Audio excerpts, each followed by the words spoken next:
I am your host, MISHUMA SABA, M.SABA, and this is our Cultural Variety Podcast. Stay tuned.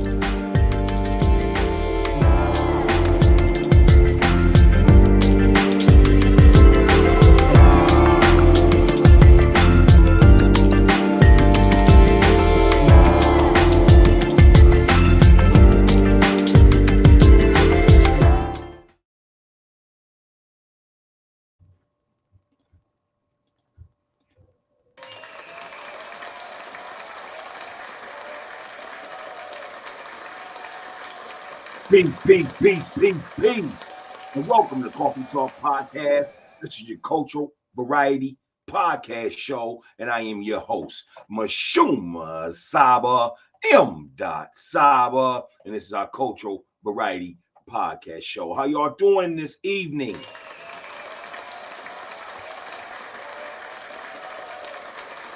Today is December 23rd, 2022. And we got a great show lined up for you today.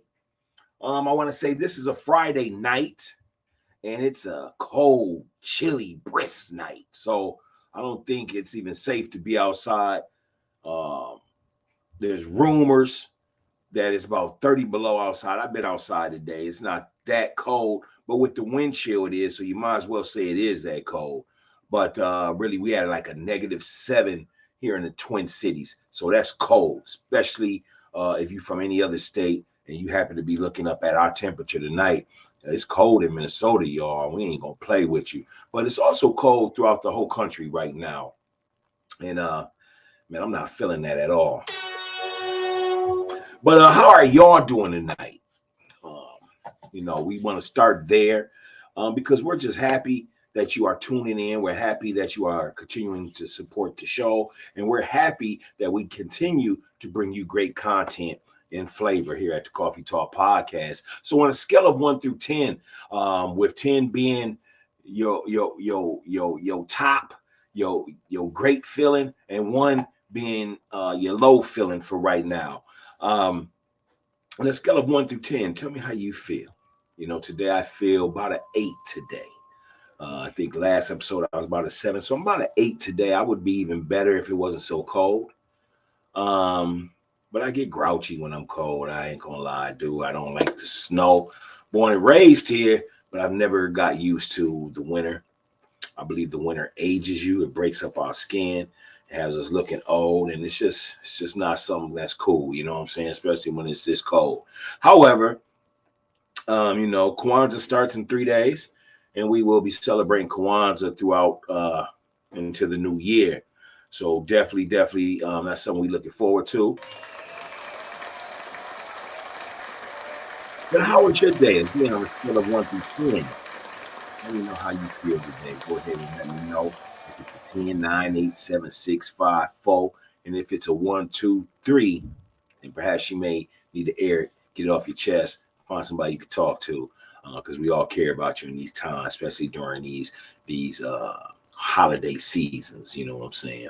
All right. So listen, if this is your first time tuning into the show, we always make an appearance on either an alternate Friday, Saturday night. We call this the social hour.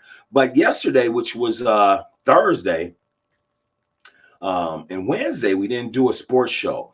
We actually put in an extra show this past Tuesday. So if you want to check that out, definitely make sure you check that out. Our last episode, we talked about Little Romeo and Master P. And tonight, we're going to talk about a college football team. Many of you may remember. If you of our young viewers, you might not, but maybe you've heard about the quarterback Andre Ware. But if you haven't, talk to your big homies, your uncles, your cousins, your father, your grandfather, whoever you may be around, your aunt, your mother, your cousin, whatever, and ask them about the 1989 Houston Cougars, Andre Ware at quarterback, if they are a football fan. And so that's what we're going to discuss tonight. So if this is your first time tuning in tonight, as you can see in the upper right-hand corner, we got today's flavor already posted, because we never start a show without giving it its flavor. Never. And we also never start a show without giving it its wise words. So let's start with the flavor, shall we? tonight's flavor, because it's cold. I mean, real, real cold here in the Twin Cities. We're gonna say that tonight's flavor is French cappuccino. That's right. Get you a little bit of French cappuccino, like you see in the upper right-hand corner. It's hot. It warms the body. It brings sense and comfort because it's real cold outside right now. You know what I'm saying? So why not grab yourself a French vanilla cappuccino and just warm the body, man? Grab your favorite covers or grab your lady or something. Pull her close. Body warmth is always the best warmth. Or do what you do, but make sure that you got on that gentleman's robe as well as your slippers, and make sure you are enjoying French vanilla cappuccino. You know what I'm talking about? All right. Now we're going to go ahead and dive right into the wise words for this evening before we start the show. Again, we never start a show without giving you this wise word. You may ask, what are wise words? Well, wise words are just words of wisdom that has come from one of our ancestors. And so we always like to use that as an affirmation or as an enlightenment or as an empowerment to our people. You know what I'm saying? And that's why we love that you come here to get the flavor. You know what I'm saying? So today's wise words here on Coffee Talk Podcast is this. Is by no other than Muhammad Ali. And his wise words is this. This life is not real. I conquered the world, and it did not bring me satisfaction. I'm going to say it again. Muhammad Ali said, this life is not real. I conquered the world, and it did not bring me satisfaction. And those are the words of the great Muhammad Ali, heavyweight champion, 3-time heavyweight champion, great ambassador of the whole world. You know what I'm saying? Peace to the God, Muhammad Ali. All right.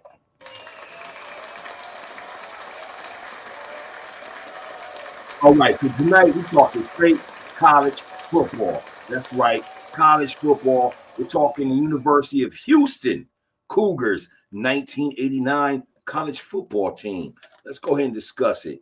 But here's a question I want to ask.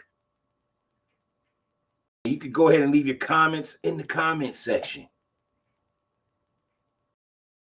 Is it the program or is it the player? And what I mean by that is, do you win games based on a player's ability?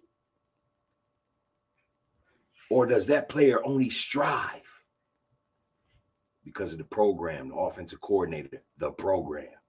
We're going to go ahead and discuss this tonight about the 1989 Houston Cougars college football team. And yes, their quarterback, as you can see in the upper right-hand corner, Mr. Andre Ware, number 11. All right, check it. It was, the 1989 Houston Cougars. And they were ranked number 14 in the Associated Press conference. So they was ranked number 14 in the country. They held a record of 9 wins, 2 losses. They had 6 wins and 2 losses in the Southwestern Conference. Their head coach was Jack Pardee, and offense coordinator was John Jenkins. This duel, they decided that they would score touchdowns.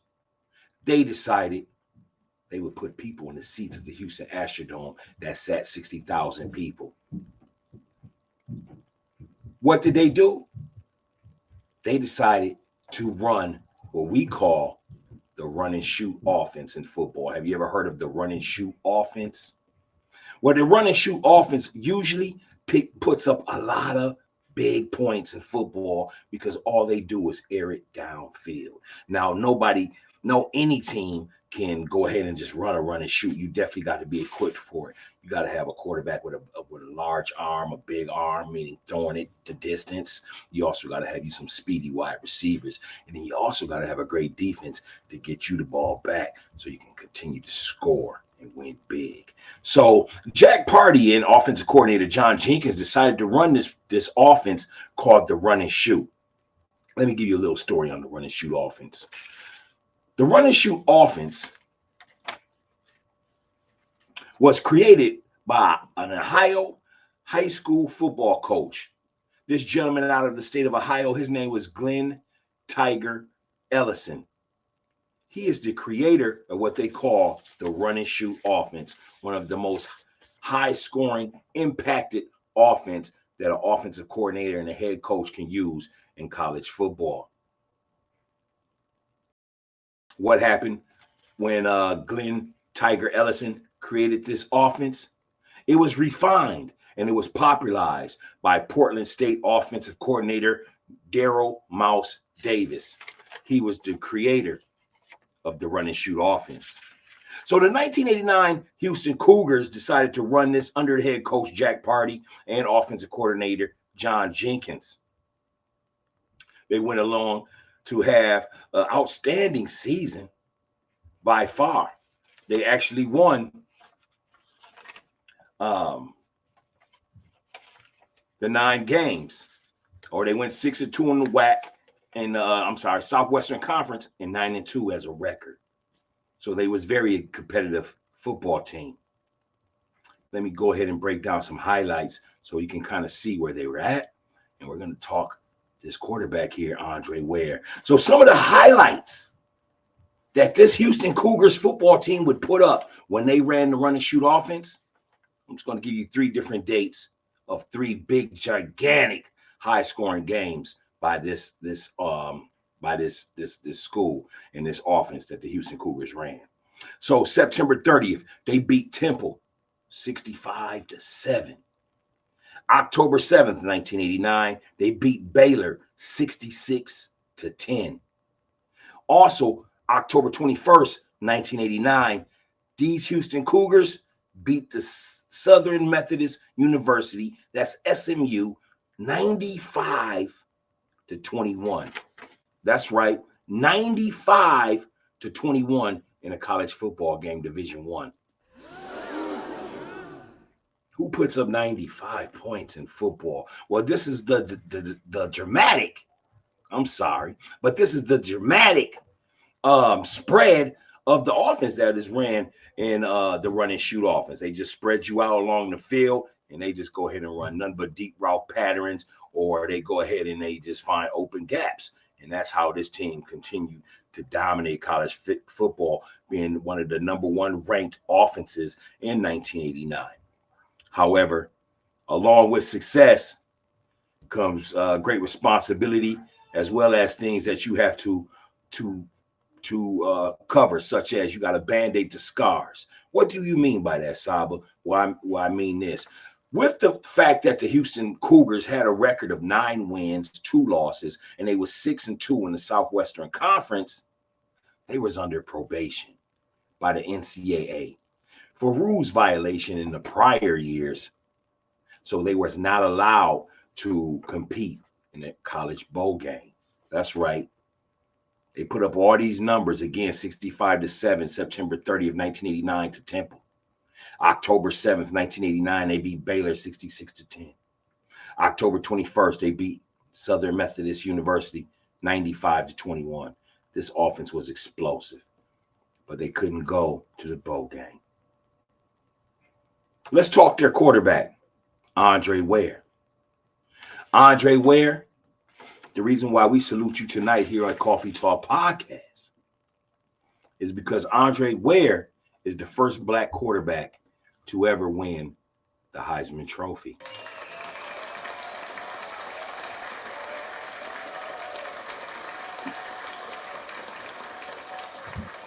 Andre Ware was actually born on July 31st, 1968. He was born in Galveston, Texas. Andre Ware was our first Black collegiate quarterback to win the Heisman Trophy. On top of that, Andre Ware, in 3 seasons playing with the Houston Cougars, threw for 8,202 yards and 75 touchdowns. This brother was the truth.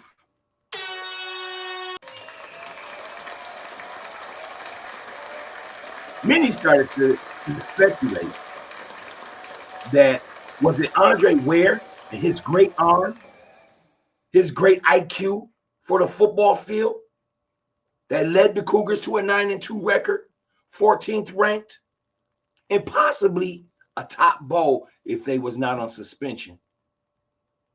Or was it just his great stats that was actually because of the run and shoot offense? This is what we're going to discuss tonight. Go ahead and leave a comment if you remember this player, Andre Ware, and also the Houston Cougars of 1989. Again, he is the first black quarterback to win the Heisman Trophy. The only black quarterback. I think there was some more since then. Russell Wilson, maybe. I don't know. I didn't do my homework on that. But the first was Andre Ware out of Galveston, Texas.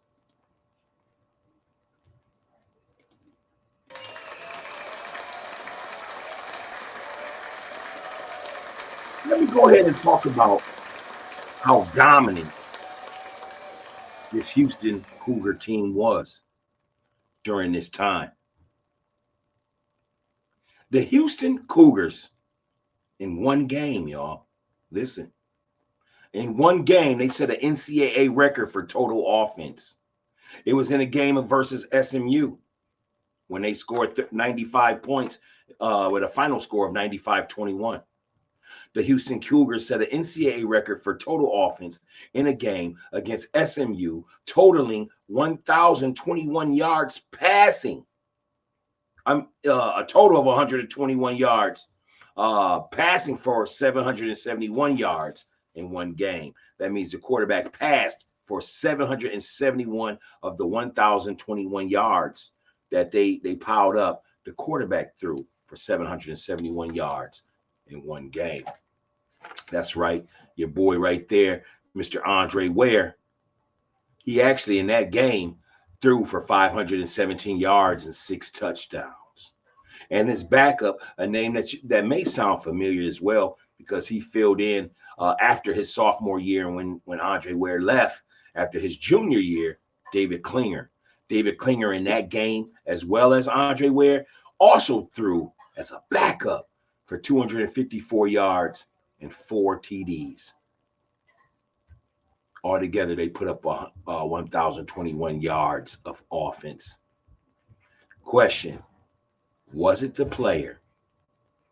And in this case, the quarterback group, but we want to focus on Andre Ware. Was it the player or was it the program? Go ahead and leave a comment on what your thoughts are.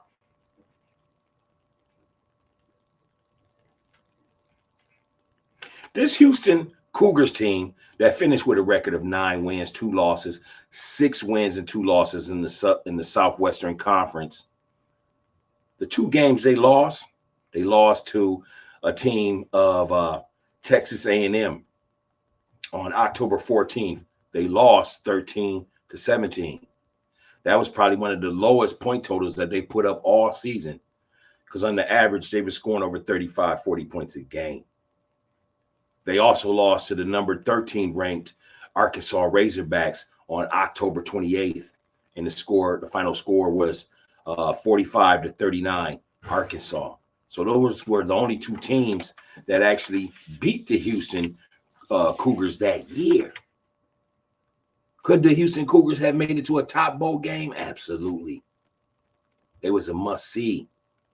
They was ranked number 1 in total offense in the country. And they had this bad player, Andre Ware. Andre Ware was the 54th Heisman Trophy winner. He also was National Player of the Year in 1989 and a first-team All-American. Today, he's a sports analyst and a commentator. Andre Ware played 4 years in the NFL and CFL.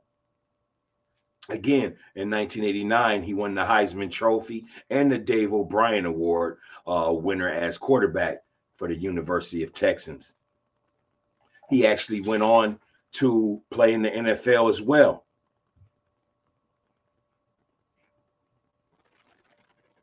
But before we talk about his stats in the NFL, I want to just say this.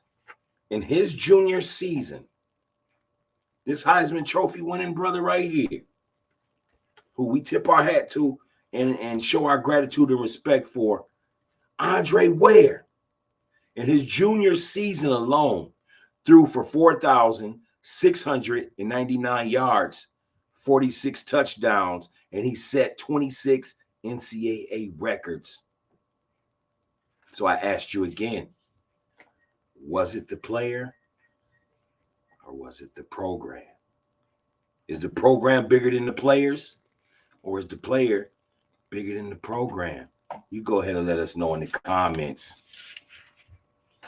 Andre Ware played for the Detroit Lions in 1990 through 1993. He also played for the Los Angeles Raiders in 1994 and the Jacksonville Jaguars in 1995.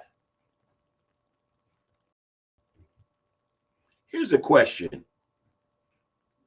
It was Wayne Fontes who decided to go ahead and draft Andre Ware.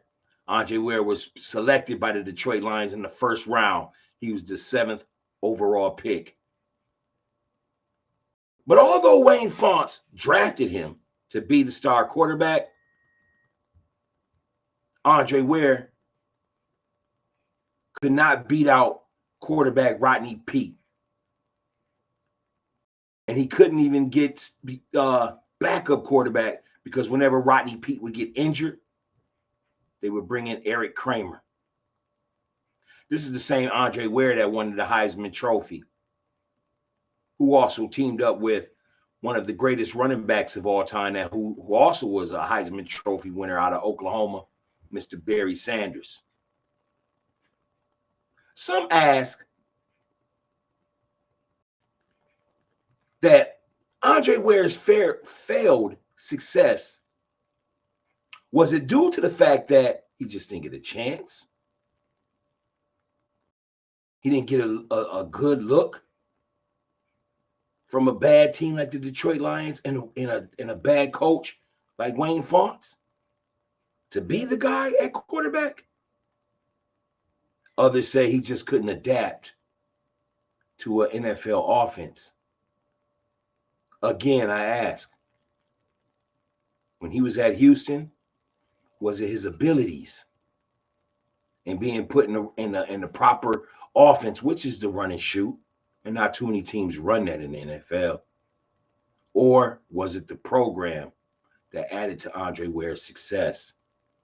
Let's go ahead and talk about a few more things that stands out. And I want you to leave a comment tonight on your thoughts of Andre Ware. Any games that you can remember, anything that you can remember about him, whether it's a good season, did he ever do anything good with the Detroit Lions? What do you remember about Andre Ware, the Houston Cougars, and the run and shoot offense, and how other teams started to copy the run and shoot offense? Go ahead and leave a comment. Let us know. Also, hit the share button, the like button, and make sure you subscribe. Let's talk about this as we break down and try to decide if it's the player or the program. You know, the Houston Cougars, they only played one top-ranked team, and that was the number 8 Texas A&M, which they lost 13-17 that year in 1989. Also, they only beat teams that was ranked 13th or higher. They didn't beat no teams that had rankings that was below number 13. Although they did go to, they finished the season at 9-2, 6-2 in the Southwestern Conference. Possibly could have been a top bowl team, a January bowl team, but we would never know because they was under probation. What's your thoughts on Andre Ware?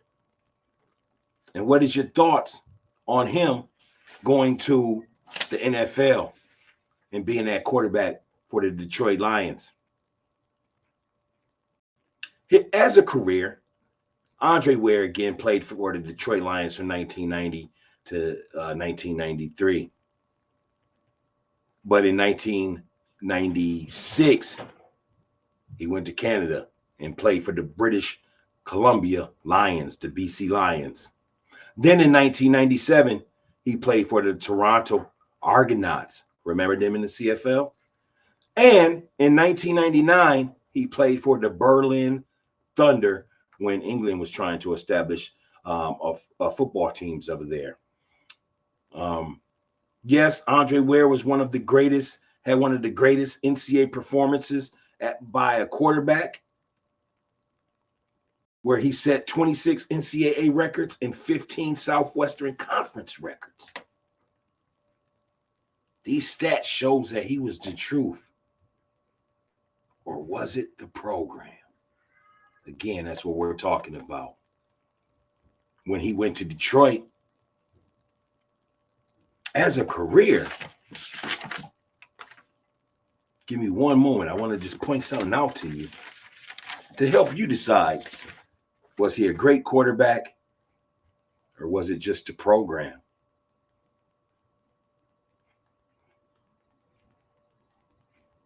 Andre Ware, in 4 years in the NFL and CFL, he only played in 14 games with the Detroit Lions, and he started 6.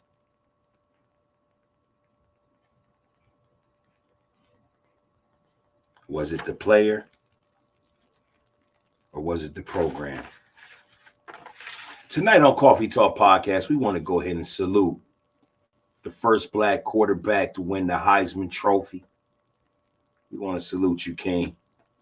And no matter what people say about you or about your career, we want to honor you and pay our respects to a brother that won the Heisman Trophy, a brother that ran the #1 offense in college football, setting 26 NCAA records. And tonight, here on Coffee Talk Podcast, we just want to go ahead and salute Andre Ware.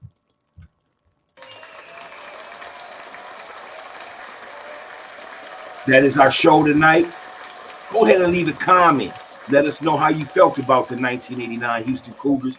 Did you lose any money on them? Do you remember them? Do you remember they played in the Astrodome and they filled up the arena? They always had highlights on ESPN back then because they was a high-scoring team.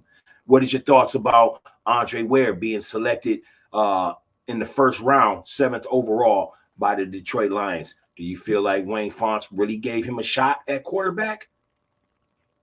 Or was it a disgrace that he sat behind Rodney Peete and Eric Kramer? What's your thoughts? Let us know. But tonight, this is the social hour mixed with our sports edition. And we'd like to thank you for tuning in tonight here at Coffee Talk Podcast, the cultural variety podcast show. And we will see you on Sunday this week when we get back to cultural studies. This is our show and yours, Coffee Talk Podcast, the cultural variety podcast show. And until then, I'm going to hit you with the universal peace sign. And we'll talk to y'all soon. Coffee Talk Podcast. Peace.